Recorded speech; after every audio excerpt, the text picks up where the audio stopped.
DKShi CM ಆದ್ರೆ KPCC ಹುದ್ದೆ ಖಾಲಿಯಾಗಲಿದೆ. ಆ ಕುರ್ಚಿಗೆ ಯಾರು ಬಂದು ಕೂರಲಿದ್ದಾರೆ ಅನ್ನೋದೇ ಸದ್ಯಕ್ಕಿರೋ ಪ್ರಶ್ನೆ. ಈ ಪ್ರಶ್ನೆಗೆ ಉತ್ತರವನ್ನ ಹೈಕಮಾಂಡ್ ಕೂಡ ಹುಡುಕಾಡ್ತಾ ಇದೆ. ಇನ್ನು ಡಿಕೆ ಶಿವಕುಮಾರ್ ಸಿಎಂ ಆದ್ರೆ ಡಿಕೆಶಿ ವೇಗಕ್ಕೆ ಕೆಲಸ ಮಾಡುವಂತಹ ಸಾರಥಿಗೆ ಹೈಕಮಾಂಡ್ ಸರ್ಚ್ ಮಾಡ್ತಾ ಇದ್ದು ಹಲವಾರು ಜನ ರೇಸ್ನಲ್ಲಿದ್ದಾರೆ. ಸಿಎಂ ಸ್ಥಾನಕ್ಕೆ ಡಿಕೆಶಿ, ಕೆಪಿಸಿಸಿಗೆ ಸಾರಥಿ ಯಾರು? ಕೆಪಿಸಿಸಿ ಅಧ್ಯಕ್ಷ ಸ್ಥಾನಕ್ಕೆ ತೆರೆಮರೆಯಲ್ಲಿ ಹೇಗಿದೆ ಪೈಪೋಟಿ? ಸಿಎಂ ಆಯ್ಕೆ ಆಗಿದೆ. ಸಿಎಂ ಆಯ್ಕೆಯಿಂದ ತೆರವಾಗಿರುವ ಕೆಪಿಸಿಸಿ ಅಧ್ಯಕ್ಷ ಸ್ಥಾನಕ್ಕೆ ಪೈಪೋಟಿ ನಡೆಯುತ್ತಿದೆ. ಕ್ಯಾಬಿನೆಟ್ ರಚನೆಯೂ ಜೊತೆಗೆ ನಡೆಯುತ್ತಿದ್ದು ಸಾಕಷ್ಟು ಕುತೂಹಲ ಮೂಡಿಸುತ್ತಿದೆ. ಹಲವರು ಈಗಾಗಲೇ ಕೆಪಿಸಿಸಿ ಕುರ್ಚಿ ಮೇಲೆ ಟವೆಲ್ ಹಾಕೋಕೆ ಪ್ರಯತ್ನ ಮಾಡ್ತಾ ಇದ್ದು ಕೆಪಿಸಿಸಿ ಕುರ್ಚಿಯನ್ನ ಒಲಿಸಿಕೊಳ್ಳೋಕೆ ಹರಸಾಹಸ ನಡೆಸ್ತಾ ಇದ್ದಾರೆ. ಕ್ಯಾಬಿನೆಟ್ ರಚನೆ ಜೊತೆಗೆ ಕೆಪಿಸಿಸಿ ಸಾರಥಿಯ ಆಯ್ಕೆಗಾಗಿಯೂ ಕಾಂಗ್ರೆಸ್ ಹೈಕಮಾಂಡ್ ಕಸರತ್ತು ನಡೆಸುತ್ತಿದೆ. ಕೆಪಿಸಿಸಿ ಹುದ್ದೆ ರೇಸ್ನಲ್ಲಿ 3-4 ಹೆಸರು ಇದೀಗ ಪ್ರಬಲವಾಗಿ ಕೇಳಿಬರುತ್ತಿದ್ದು ಹೈಕಮಾಂಡ್ ಯಾರ ಹೆಸರಿಗೆ ಗ್ರೀನ್ ಸಿಗ್ನಲ್ ನೀಡುತ್ತೆ ಅನ್ನೋದೇ ಕುತೂಹಲಕಾರಿಯಾಗಿದೆ. ಇಲ್ಲಿಯೂ ಕೂಡ ಹಲವು ಟ್ವಿಸ್ಟ್ಗಳಿವೆ. ಈವರೆಗೆ ಒಂದು ಮಾತು ಕೇಳಿಬರ್ತಾ ಇತ್ತು, ಕೆಪಿಸಿಸಿ ಹುದ್ದೆಗೆ ಸತೀಶ್ ಜಾರಕಿಹೊಳಿಯನ್ನ ನೇಮಿಸಬಹುದು ಅನ್ನೋ ಊಹಾಪೋಹಗಳು ಹರಿದಾಡಿದ್ವು. ಆದರೆ ಈಗ ಸತೀಶ್ ಜಾರಕಿಹೊಳಿ ಜೊತೆಗೆ ಇನ್ನೂ ಹಲವರ ಹೆಸರುಗಳು ಕೇಳಿಬರ್ತಿವೆ. ಸತೀಶ್ ಜಾರಕಿಹೊಳಿಗೆ ಕೆಪಿಸಿಸಿ ಅಧ್ಯಕ್ಷ ಪಟ್ಟ ಸಿಗೋದೇ ಡೌಟು ಅಂತ ಹೇಳಲಾಗ್ತಿದೆ. ಹೌದು, ಈಗ ಸದ್ಯಕ್ಕೆ ಸಿದ್ದರಾಮಯ್ಯ ಹೇಳೋ ಒಂದೊಂದು ಮಾತಿಗೂ ತೂಕವಿದೆ. ಸಿದ್ದರಾಮಯ್ಯ ಸಚಿವ ಸ್ಥಾನಕ್ಕೆ ಸೂಚಿಸೋ ಹೆಸರುಗಳನ್ನು ಸುಲಭವಾಗಿ ತಳ್ಳಿ ಹಾಕೋಕೆ ಸಾಧ್ಯವಿಲ್ಲ. ಕೆಪಿಸಿಸಿ ಅಧ್ಯಕ್ಷ ಸ್ಥಾನಕ್ಕೂ ಸಿದ್ದರಾಮಯ್ಯ ಹೆಸರುಗಳನ್ನು ಸೂಚಿಸಿದ್ರೆ ಹೈಕಮಾಂಡ್ ಗಂಭೀರವಾಗಿ ತಗೊಳ್ಳುತ್ತೆ. ಆದರೆ ಅದೇನಾಯ್ತೋ ಏನು, ಸಿದ್ದರಾಮಯ್ಯ ಅವರು ಕೆಪಿಸಿಸಿ ಹುದ್ದೆಗೆ ಪ್ರಸ್ತಾಪ ಮಾಡಿಯೇ ಇಲ್ವಂತೆ. ನಂಗೂ ಸತೀಶ್ ಜಾರಕಿಹೊಳಿಗೂ ಯಾವುದೇ ಸಂಬಂಧ ಇಲ್ಲ ಅನ್ನೋ ಹಾಗೆ ನಡ್ಕೊಂಡಿದ್ದಾರಂತೆ ಸಿದ್ದರಾಮಯ್ಯ. ಸಿದ್ದು ವಿರುದ್ಧವೇ ತಂತ್ರ ಆರೋಪ, ಸಾಹುಕಾರ್ಗೆ ತಿರುಗುಬಾಣ. ಇಲ್ಲೊಮ್ಮೆ ನೋಡಿ, ಬೆಳಗಾವಿ ಜಿಲ್ಲೆಯ ನಾಯಕರಿಗೆ ಉನ್ನತ ಹುದ್ದೆ ಸಿಗಲಿ ಅಂತ ಕಾಂಗ್ರೆಸ್ ಕಾರ್ಯಕರ್ತರು ದೇವರ ಮೊರೆ ಹೋಗಿದ್ದಾರೆ. ಚೆನ್ನಮ್ಮ ವೃತ್ತದಲ್ಲಿರುವ ಗಣಪತಿಗೆ ವಿಶೇಷ ಪೂಜೆ ಸಲ್ಲಿಸಿ 101 ತೆಂಗಿನಕಾಯಿ ಒಡೆದು ಹರಕೆ ಸಲ್ಲಿಸಿದ್ದಾರೆ. ಲಕ್ಷ್ಮೀ ಹೆಬ್ಬಾಳ್ಕರ್ಗೆ ಡಿಸಿಎಂ, ಲಕ್ಷ್ಮಣ ಸವದಿಗೆ ಮಂತ್ರಿ ಹಾಗೂ ಆಸಿಫ್ ಸೇಠ್ಗೆ ಮಂತ್ರಿ ಸ್ಥಾನ ಸಿಗಬೇಕು ಅಂತ ಪ್ರಾರ್ಥನೆ ಸಲ್ಲಿಸಿದ್ದು, ಸತೀಶ್ ಜಾರಕಿಹೊಳಿಗೆ ಕೆಪಿಸಿಸಿ ಅಧ್ಯಕ್ಷ ಸ್ಥಾನ ಸಿಗಲಿ ಅಂತಾನು ದೇವರಲ್ಲಿ ಬೇಡ್ಕೊಂಡಿದ್ದಾರೆ. ಆದರೆ ಸದ್ಯಕ್ಕೆ ಸಾಹುಕಾರ್ಗೆ ಕೆಪಿಸಿಸಿ ಅಧ್ಯಕ್ಷ ಸ್ಥಾನ ಸಿಗಬೇಕು ಅಂದ್ರೆ ದೇವರ ರೂಪದಲ್ಲಿ ವರ ಕೊಡಬೇಕಾಗಿರೋದು ಸಿದ್ದರಾಮಯ್ಯ. ಆದರೆ ಸದ್ಯಕ್ಕೆ ಸಿದ್ದರಾಮಯ್ಯನವರೇ ಕೆಪಿಸಿಸಿ ಪಟ್ಟಕ್ಕೆ ಸಾಹುಕಾರ್ ಹೆಸರನ್ನ ಸೂಚಿಸಿಲ್ವಂತೆ. ಆದ್ದರಿಂದ ಜಾರಕಿಹೊಳಿಗೆ ಕೆಪಿಸಿಸಿ ಪಟ್ಟ ತಪ್ಪೋ ಸಾಧ್ಯತೆ ತುಂಬಾ ಇದೆಯಂತೆ. ಸಿದ್ದು ವಿರುದ್ಧ ತಂತ್ರ ಬೇಸ್ಲೆಸ್ ಎಂದ ಸಾಹುಕಾರ್.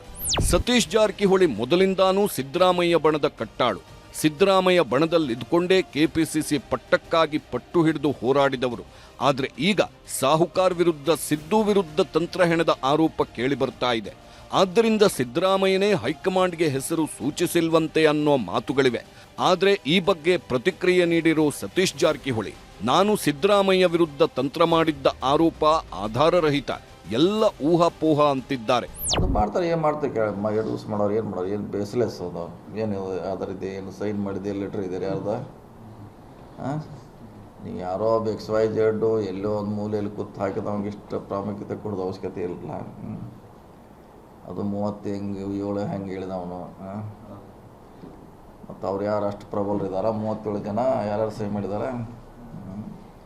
ಸುಮ್ಮನೆ ಯಾವ್ದು ಹಾಕಿದಾನೆ, ಅದ್ರ ಹಿಂದೆ ಯಾವುದೋ ಒಂದು ಕಾಣದ ಕೈಗಳು ಸ್ವಲ್ಪ ಅದನ್ನು ಪುಷ್ ಮಾಡ್ತಾ ಇದೆ. ನಮ್ಮಲ್ಲಿ ಗೊಂದಲ ಹೊಡಿಸ್ಲಿಕ್ಕೆ ಅದೇ ಗೊಂದಲ ಆಗೋಲ್ಲ. ರಿಯಾಲಿಟಿ ಎಲ್ಲರಿಗೂ ಗೊತ್ತಿದ್ದಿದೆ. ತೆರೆದ ಪುಸ್ತಕ ಕನ್ನಡಿ ಥರ ಯಾವ ರೀತಿ ಸಿದ್ದರಾಮಯ್ಯವರು ರಾಜೀನಾಮೆ ಕೊಟ್ಟರು, ಕಾರಣಗಳೇನು, ಅದೆಲ್ಲ ಎಲ್ಲರಿಗೂ ಗೊತ್ತಿದ್ದಂಥ ವಿಚಾರ. 2 ಹುದ್ದೆಗೆ ಪಟ್ಟು ಸಾಹುಕಾರ್ಗೆ ಇದೇ ಕಗ್ಗಂಟು. ಡಿಕೆಶಿ ಡಿಸಿಎಂ ಆಗಿದ್ರು, ಡಿಸಿಎಂ ಆಗಿರೋವಾಗಲೇ ಕೆಪಿಸಿಸಿ ಅಧ್ಯಕ್ಷರೂ ಆಗಿದ್ರು. ಈಗ ಅದೇ ರೀತಿ ನನಗೂ ಅವಕಾಶ ಕೊಡಿ ಅಂತಿದ್ದಾರೆ ಸತೀಶ್ ಜಾರಕಿಹೊಳಿ. ಅವರಿಗೊಂದು ನ್ಯಾಯ, ನಂಗೊಂದು ನ್ಯಾಯನ ಅಂತ ಪ್ರಶ್ನೆ ಮಾಡ್ತಾ ಇದ್ದಾರೆ. ಆದರೆ ಯಾವುದೇ ಕಾರಣಕ್ಕೂ 2 ಹುದ್ದೆ ನೀಡುವುದಕ್ಕೆ ಕಾಂಗ್ರೆಸ್ ಹೈಕಮಾಂಡ್ಗೆ ಸುತಾರಾಮ್ ಇಷ್ಟ ಇಲ್ಲ. ಡಿಕೆಶಿಗೆ 2 ಹುದ್ದೆ ಕೊಟ್ಟಿದ್ದ ಹೈಕಮಾಂಡ್ ಈಗ ಒಬ್ಬರಿಗೆ ಒಂದೇ ಹುದ್ದೆ ಅಂತ ಹೇಳ್ತಿದೆ. ಇದರ ಜೊತೆಗೆ ಕೆಲವೊಂದು ಲಕ್ಷಣಗಳಿರೋ ಕೆಪಿಸಿಸಿ ಸಾರಥಿಯನ್ನ ಹೈಕಮಾಂಡ್ ಹುಡುಕ್ತಾ ಇದೆ. ಹೊಸ ಸಾರಥಿ ಉತ್ತಮ ವರ್ಚಸ್ಸು ಹೊಂದಿರಬೇಕು. ಪಕ್ಷದ ತಳಮಟ್ಟದ ಕಾರ್ಯಕರ್ತರ ಸಂಪರ್ಕದಲ್ಲಿರಬೇಕು, ಸರ್ಕಾರದ ಜೊತೆ ಭಿನ್ನಮತವಿಲ್ಲದೆ ಹೊಂದಿಕೊಳ್ಬೇಕು, ಸಮನ್ವಯತೆಯಿಂದ ಕೆಲಸ ಮಾಡುವಂತಿರಬೇಕು, ಮುಂದಿನ ಚುನಾವಣೆಗೆ ಪಕ್ಷವನ್ನ ಸಜ್ಜುಗೊಳಿಸಬೇಕು, ಬಲಿಷ್ಠ ತಂಡವನ್ನ ಕಟ್ಟು ಚಾತುರ್ಯ ಇರಬೇಕು ಎಂದಿದ್ದಾರೆ ಖರ್ಗೆ. ಇನ್ನೂ ಬಂದಿಲ್ಲ ಪ್ರಪೋಸಲ್, ಅಂದರೆ 8 ಮಾಡ್ತಾರೋ 10 ಮಾಡ್ತಾರೋ, ಅವರು ಪ್ರಪೋಸಲ್ ಬಂದಿಲ್ಲ. ಬಂದ ಮೇಲೆ ಅದ್ರ ಪ್ರಕಾರ ಸದ್ಯಕ್ಕೆ ಒಂದು ಹಂತದಲ್ಲಿ ಮಾಡಿ, ಅದು ಆದಮೇಲೆ ಮತ್ತೊಂದು 15 ದಿವಸ 1 ತಿಂಗಳು ಬಿಟ್ಟು ಮತ್ತೊಂದು ಹಂತದಲ್ಲಿ ಉಳಿದಂಥ ಇದು ಸದಸ್ಯರನ್ನು ತಗೊಳ್ಬೇಕು ಅಂತ ಒಂದು ವಿಚಾರ ಇದೆ. ಆದರೆ ಮುಖ್ಯಮಂತ್ರಿಗಳು ಏನು ವಿಚಾರ ಮಾಡ್ತಾರೋ ನಮಗೆ ಗೊತ್ತಾಗಿದೆ. ಖರ್ಗೆ ಹೇಳ್ತಾ ಇರೋ ಎಲ್ಲ ಲಕ್ಷಣಗಳು ಸಾಹುಕಾರ್ ಬಳಿ ಇದ್ದಾವೆ. ಉಪಚುನಾವಣೆಯಲ್ಲಿ ತೋರಿದ ಸಾಧನೆಯೇ ಸಾಹುಕಾರ್ ಚಾಣಾಕ್ಷತೆಗೆ ಕನ್ನಡಿ. ಅವರನ್ನ ಕೆಪಿಸಿಸಿ ಅಧ್ಯಕ್ಷರನ್ನಾಗಿ ಮಾಡಿದ್ರೆ ಚೆನ್ನಾಗಿರುತ್ತೆ ಅನ್ನೋದೇ ಬಹುತೇಕ ಕಾಂಗ್ರೆಸ್ ಕಾರ್ಯಕರ್ತರ ಅಭಿಪ್ರಾಯ. ಆದರೆ ಸಾಹುಕಾರ್ 2 ಹುದ್ದೆ ಕೇಳ್ತಾ ಇರೋದು ಹೈಕಮಾಂಡ್ಗೆ ಸಹಿಸಿಕೊಳ್ಳೋಕಾಗ್ತಾ ಇಲ್ಲ ಅನ್ನೋ ಮಾತುಗಳಿವೆ. ಮತ್ತೊಂದು ಕಡೆ ಸಿದ್ದರಾಮಯ್ಯ ಕೂಡ ಸತೀಶ್ಗೆ ಬೆಂಬಲವಾಗಿ ನಿಂತ್ಕೊಳ್ತಿಲ್ಲ. ಇದು ಸಾಹುಕಾರ್ ಆಸೆಗೆ ಕಂಟಕವಾಗಿ ಕಾಡ್ತಿದೆ.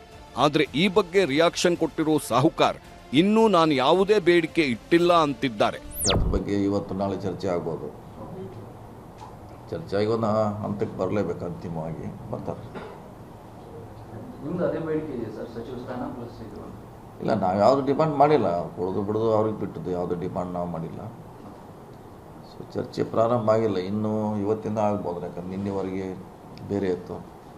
ಇವತ್ತಿಂದ ಬಹುಶಃ ಮಾಡ್ತಾರೆ. ಇವತ್ತಿಂದ ಕೇಳೋಣ, ಅವ್ರೇನು ವರಿಷ್ಠರು ಮಾತಾಡ್ತಾರೆ, ವೇಟ್ ಮಾಡೋಣ. ಆಗ್ಬೋದು ರೀ, ನಾವು ಆಗ್ಬೇಕಂತ ಎಲ್ಲಿ ಇನ್ನೂ ಏನು ಫಿಕ್ಸ್ ಇಲ್ಲ.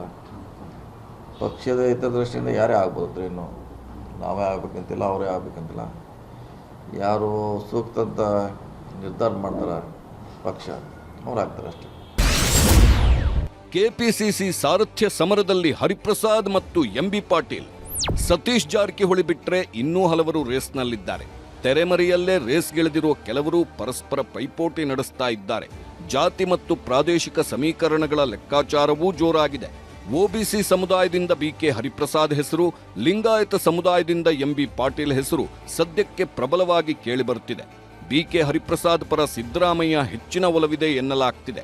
ಹರಿಪ್ರಸಾದ್ಗೆ ರಾಜ್ಯ ರಾಜಕಾರಣದ ಬಗ್ಗೆ ಸಾಕಷ್ಟು ಅನುಭವ ಇದೆ ಎಂದಿರೋ ಸಿದ್ದರಾಮಯ್ಯ ಕೆಪಿಸಿಸಿ ಹುದ್ದೆಗೆ ಎಂಬಿ ಪಾಟೀಲ್ ಕೂಡ ಸಮರ್ಥರಿದ್ದಾರೆ ಅಂದಿದ್ದಾರಂತೆ. ಈ ವಿಚಾರ ಗೊತ್ತಾಗ್ತಾ ಇದ್ದಂತೆ ದಿಲ್ಲಿಗೆ ಹೋಗಿದ್ದಾರಂತೆ ಎಂಬಿ ಪಾಟೀಲ್. ಅಲ್ಲಿ ಸಾರಥ್ಯ ಸಮರ ನಡೆಸ್ತಾರೆ ಅನ್ನೋದು ಈಗಿನ ಲೆಕ್ಕಾಚಾರ. ಕೆಪಿಸಿಸಿ ಹುದ್ದೆಯಲ್ಲಿ ಸಮರ್ಥರಿರಲೇಬೇಕು. ಯಾಕಂದ್ರೆ ಮುಂದಿನ ವಿಧಾನಸಭಾ ಎಲೆಕ್ಷನ್ಗೆ ಉಳಿದಿರೋದು ಕೇವಲ 24 ತಿಂಗಳು ಮಾತ್ರ.